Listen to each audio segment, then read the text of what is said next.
Dijawabnya dia bilang gini,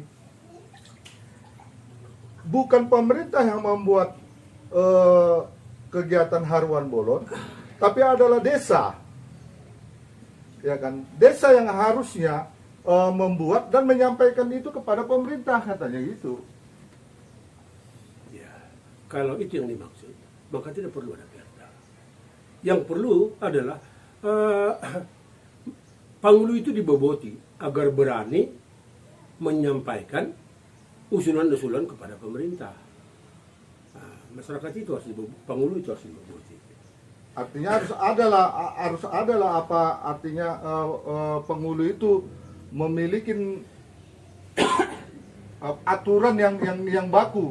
Dan buat seperti ini loh, buat seperti ini. Iya. Sosialisasinya seperti itu gitu.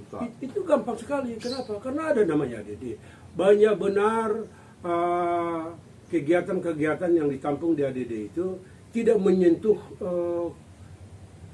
secara primer terhadap masyarakat. Betul. Misalnya, Betul. ada satu desa, ada satu nagori yang masyarakatnya bertempat tinggal seluruhnya di pinggir jalan nasional. Mereka bertempat tinggal seluruhnya di pinggir jalan nasional. Nah, kalau ada ADD yang untuk membangun jalan desa, mereka tidak punya. Akhirnya apa? Akhirnya ADD ini digunakan membangun jalan ke ladang-ladang. Padahal yang tidak bermanfaat yang ya. tidak bermanfaat. Enggak usah kita katakan jalan nasional, jalan kabupaten lah kita bilang. Ya. Nah, sementara jalan kabupaten yang di depan rumahnya tidak terbangun, berlubang-lubang. Jalan kabupaten itu.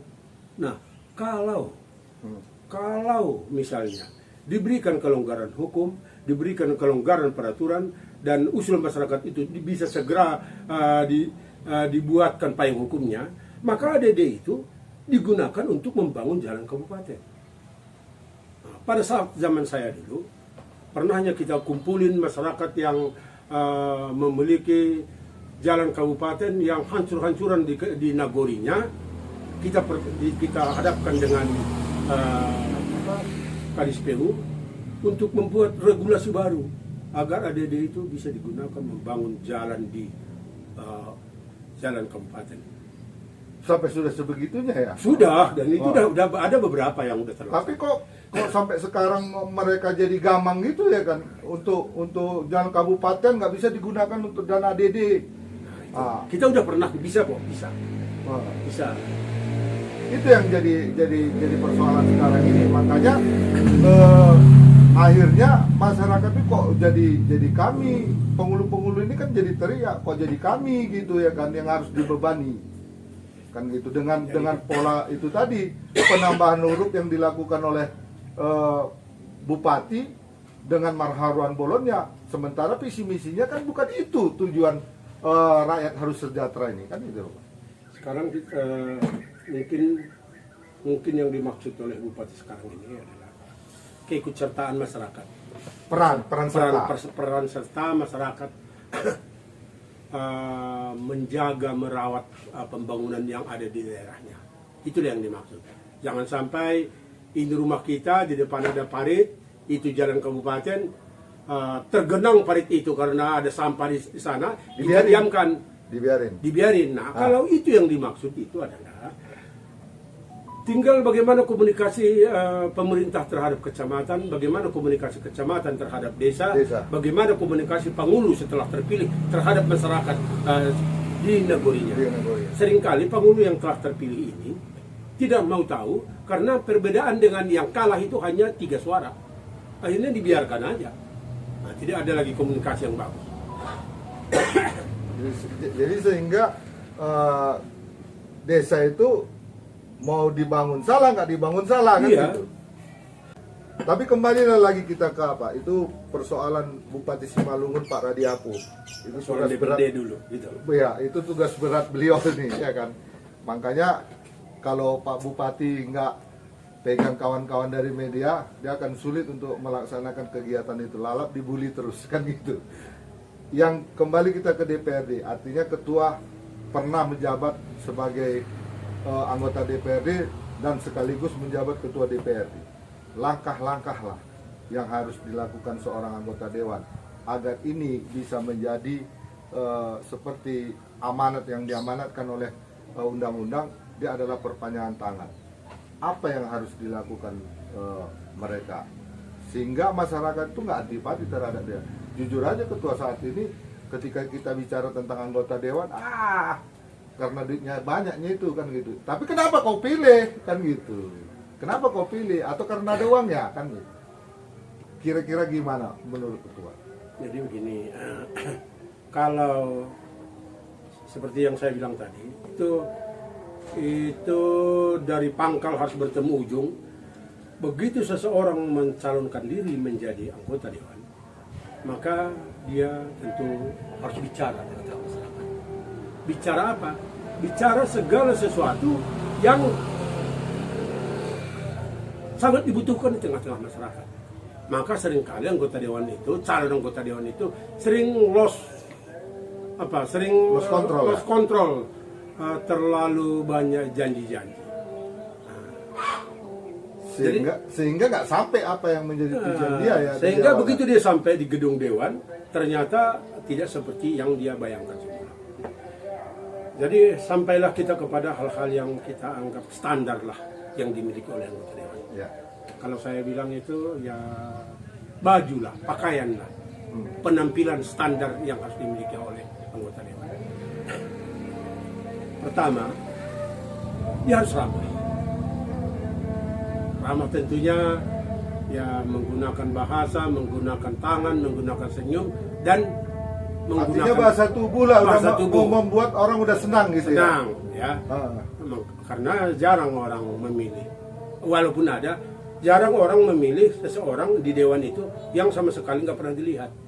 Ya, ya. Nah, maka sering berkunjung, kunjungan itu mau suka dan duka, dan seterusnya lah. Akhirnya duduklah menjadi anggota dewan. Begitu duduk menjadi anggota dewan, ini apalah kita bicara ini tentang standar lah. Ya. Standar. Idealnya seseorang itu yang dimiliki seseorang menjadi anggota dewan itu adalah ini. Maka yang kita bicarakan itu idealnya.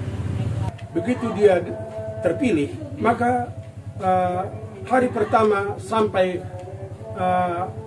sebelum pelantikan sudah ada perang di DPRD. Perang apa itu? Lobby. Perang menentukan siapa menjadi apa. Karena di DPRD itu nggak banyak. Ketua itu sudah ditentukan oleh pemerintah. Ya.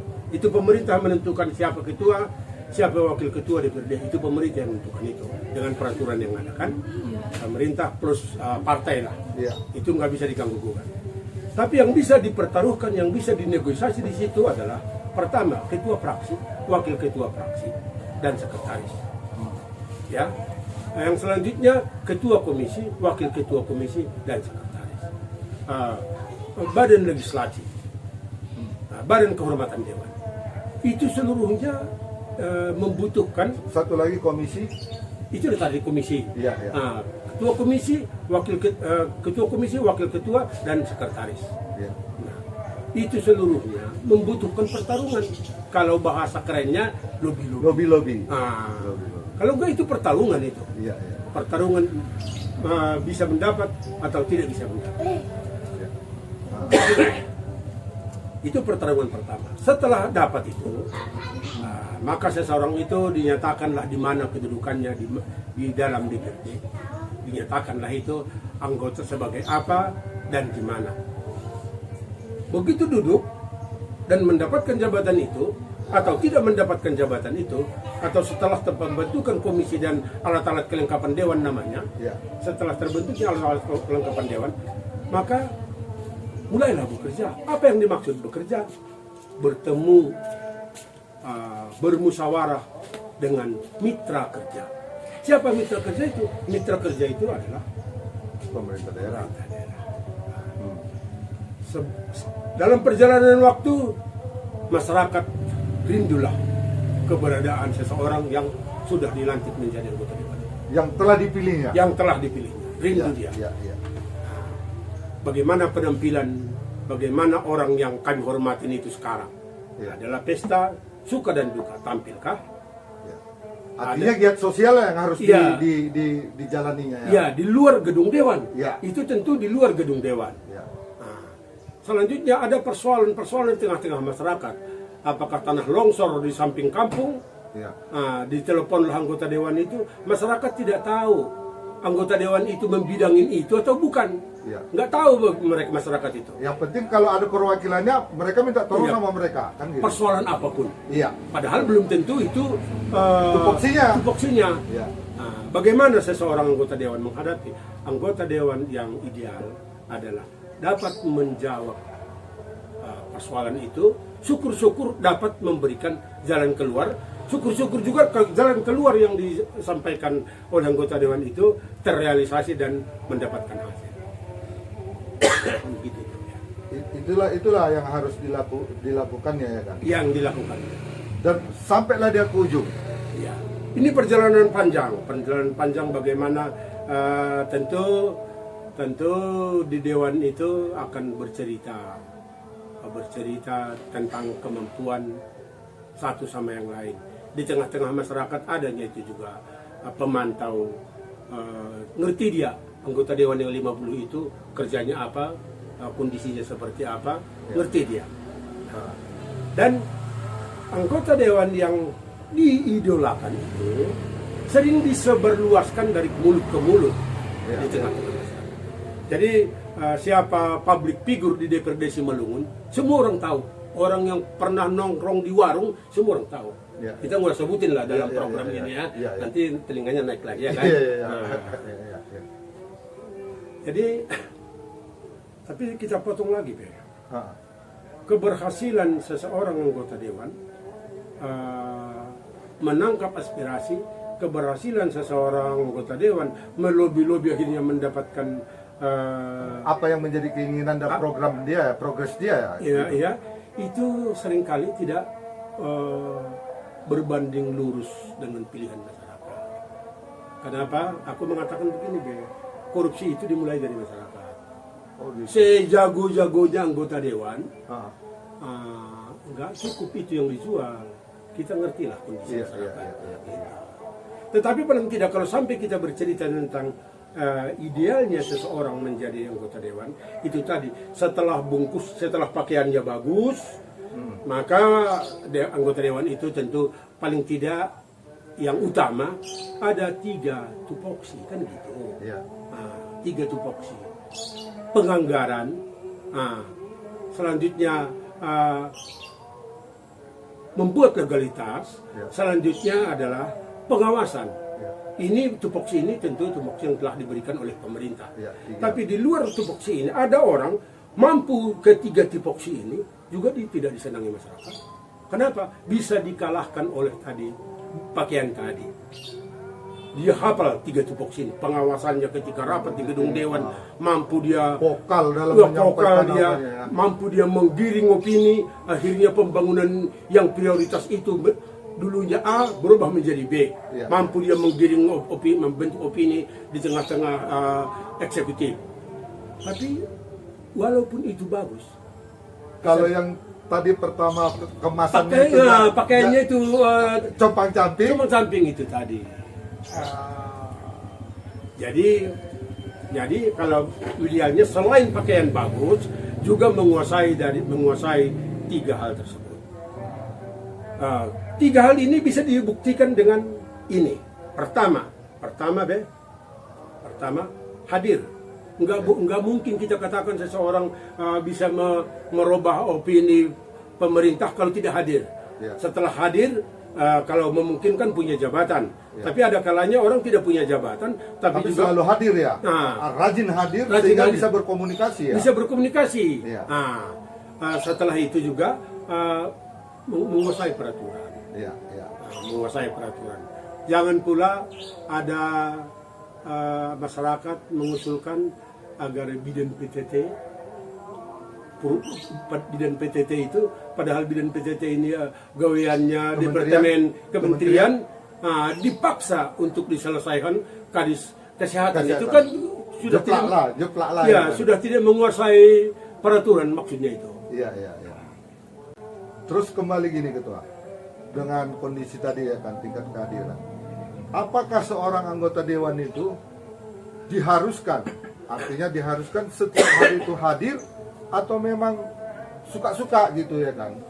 Dan jujur aja ketua ini mohon maaf ya kan, karena kita ketahui nih, dewan ini kerja hanya di akhir tahun gitu, setahun sekali gitu, sekali dibantu dengan reses-reses ke 3 bulan ya kan, setelah penetapan APBD dan PAPBD ya kan, ini dilakukan sosialisasi bagaimana untuk menindaklanjutin APBD berikutnya kan seperti itu. Seharusnya begini, seharusnya anggota dewan itu kehadirannya kan sesuai dengan kebutuhannya di gedung dewan. Iya. DPRD-nya 24 jam. Iya. Jadi artinya tidak di gedung dewan pun, di luar gedung dewan pun, dia seringkali melaksanakan tupoksi. Iya. Iya. Tetapi yang dimaksud kehadiran tadi mungkin sesuai dengan undangan dari sekretaris dewan. Jadi kalau udah ada undangan dari sekretaris dewan, undangan itu misalnya undangan rapat komisi, rapat mitra kerja, undangan dalam membentuk peraturan daerah, Banggar segala macam lah. segala macam, itu undangan yang memang harus dihadirin kan? yang memang harus dihadirin sesuai dengan undangan yang disampaikan oleh sekretariat. Nah, jadi kalau pertanyaannya, ya bagaimana kalau tidak hadir? Ini pertama, bagi anggota dewan yang punya rasa malu, seharusnya malu lah. Yang kedua, bagaimana Badan Kehormatan Dewan menyikapi ketidakhadiran ini? Itulah yang seharusnya ya, yang Badan Kehormatan Dewan lah yang harus menegur ya.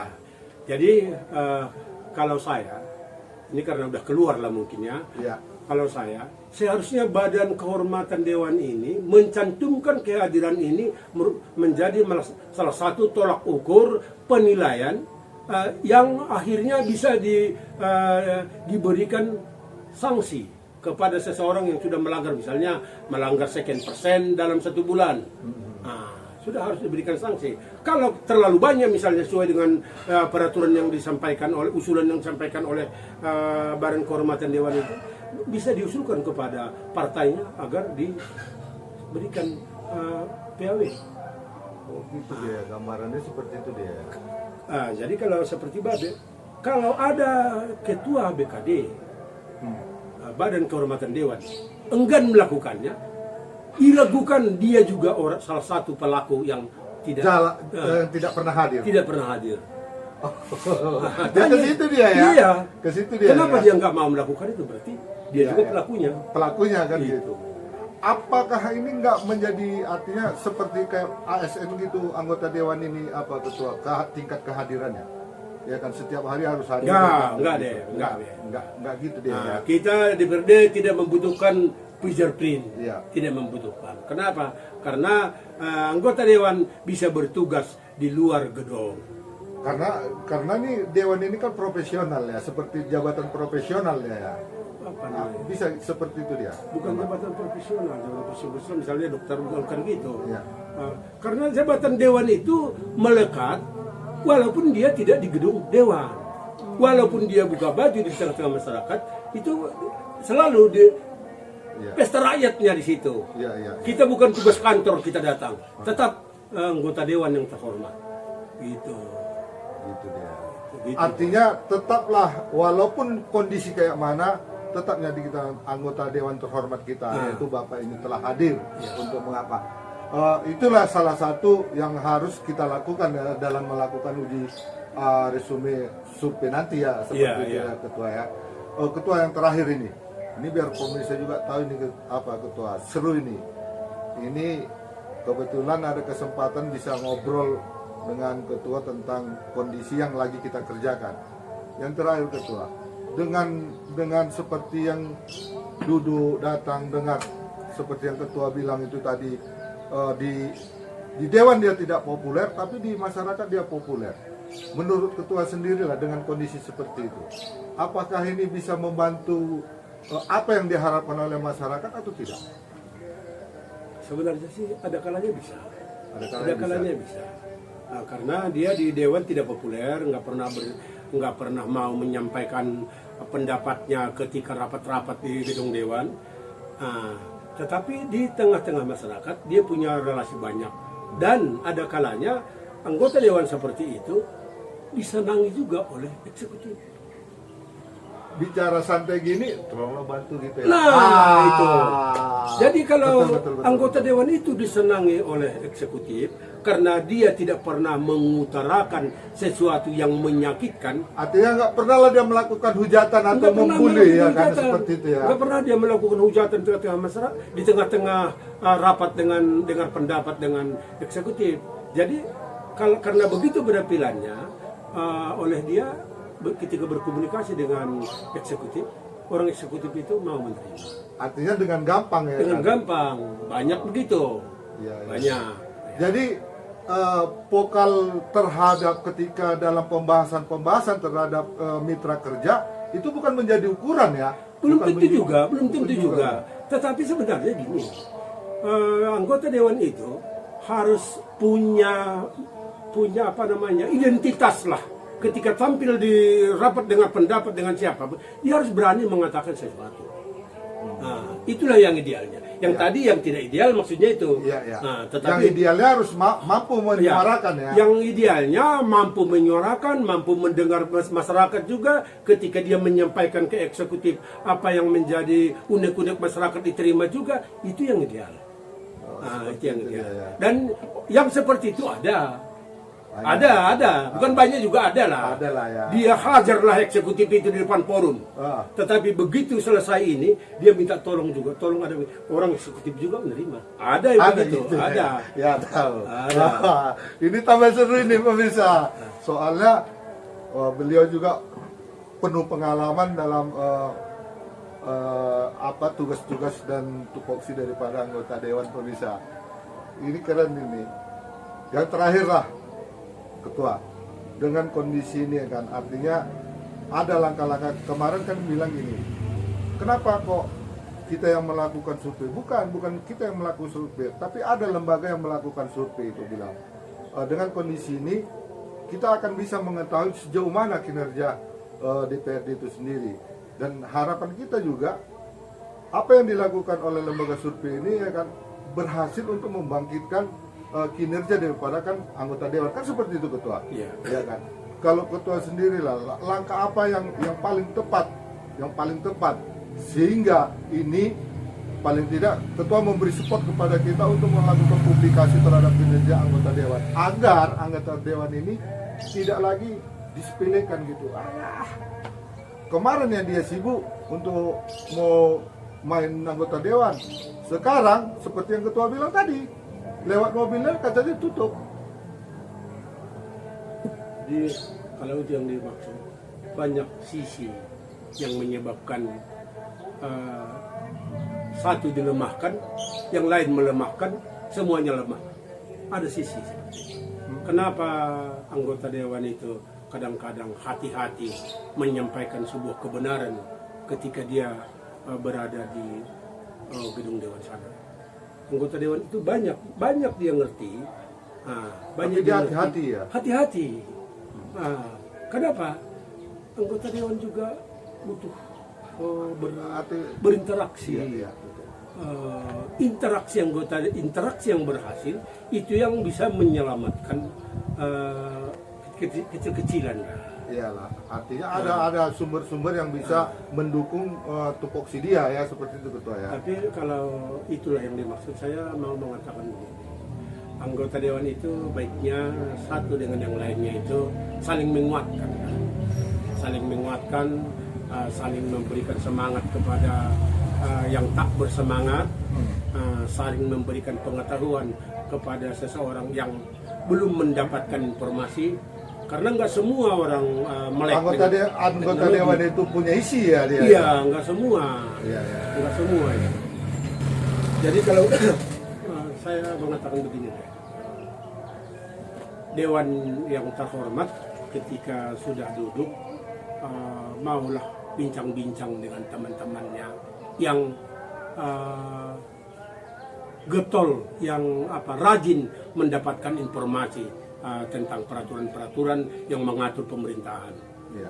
Dengan demikian ketika berhadapan dengan Dengan publik, dengan mitra ya kan itu tidak bisa kelihatan iya, terlalu iya. bodoh, Iya, iya, iya. tidak terlihat. Dan seringkali pihak wartawan bangga terhadap dewan yang seringkali menghujat dengan kata-kata yang kasar. Dan itu memang tipe dari memang media, artinya untuk menaikkan apa Iya, rating kan banyak gitu. kali media Itu yang sebenarnya salahnya sebenarnya salahnya di wartawan ya ketua. Aturannya dia juga memasukkan unsur solusi dan edukasi di dalam itu ketika seorang anggota dewan melakukan justice terhadap beberapa SKPD atau apa gitu. Jangan itu menjadi kebanggaan. Artinya ada klarifikasi di situ. Ini kan enggak ketua. Itu yang ketua masuk publik.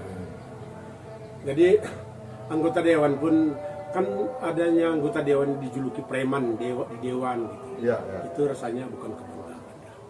Karena yang di sana itu seluruhnya kan sudah Orang-orang intelektual. udah orang-orang dewasa secara Iya, lagi kan mental, intelektual kan? itu, ada intelektual itu. Jangan sampai keluar kata-kata yang hanya yang wajarnya dimiliki oleh remaja. Iya, iya. Kalau di sana kata-kata itu pun terkontrol lah.